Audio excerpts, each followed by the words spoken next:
King Charles' death plan codename upgraded to Operation London Bridge. The codename for the plan triggered in the event of King Charles's death has officially been upgraded to Operation London Bridge, the same as his mother's, according to a new book.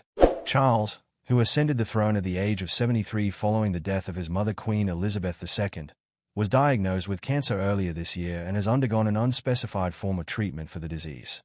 Having been given the green light to return to royal duties, the king underwent a 9-day tour of Australia and Samoa last month. While the plan for the immediate days following his death, including how the public will be informed, the lying-in state and the funeral service will long have been established under standard royal protocol, it is the codename that has now been upgraded. Robert Hardman gives new details of the plan. The king's own valedictory arrangements have now, officially, been upgraded to Operation London Bridge, mirroring those of Elizabeth II, said Hardman. These arrangements, which began shortly after his coronation, were described by former Royal Protection Officer Simon Morgan as inevitable, particularly given the monarch's age, 75. Meanwhile, Prince William's plans have also been upgraded to the codename formerly occupied by his father. His were once called Operation Clare Bridge in recognition of the famous Cambridgeshire crossings.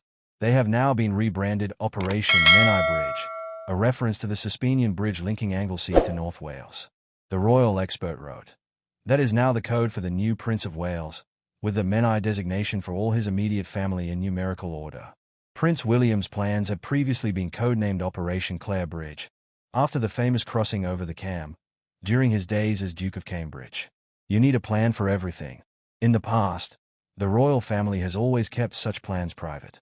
Hardman said that the meticulous arrangements were drawn following the tragic death of Princess Diana in 1997. In his book, an anonymous royal insider is quoted saying, "You need a plan for everything. Sadly, we all remember the death of a member of the family who died in Paris without a plan.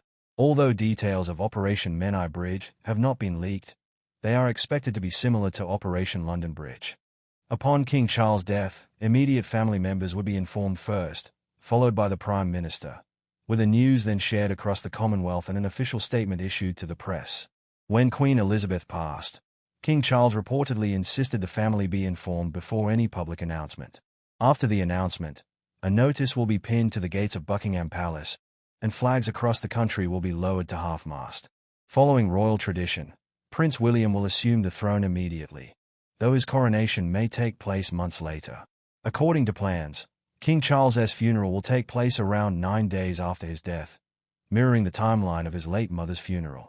His body will then be interred in the royal vault at the King George VI Memorial Chapel in Windsor Palace. The nation witnessed the scale of events following the Queen's death, with hundreds of thousands of mourners queuing for hours to pay their final respects, and millions tuning in to watch her farewell, attended by world leaders at Westminster Abbey. When asked about these plans, Buckingham Palace declined to comment.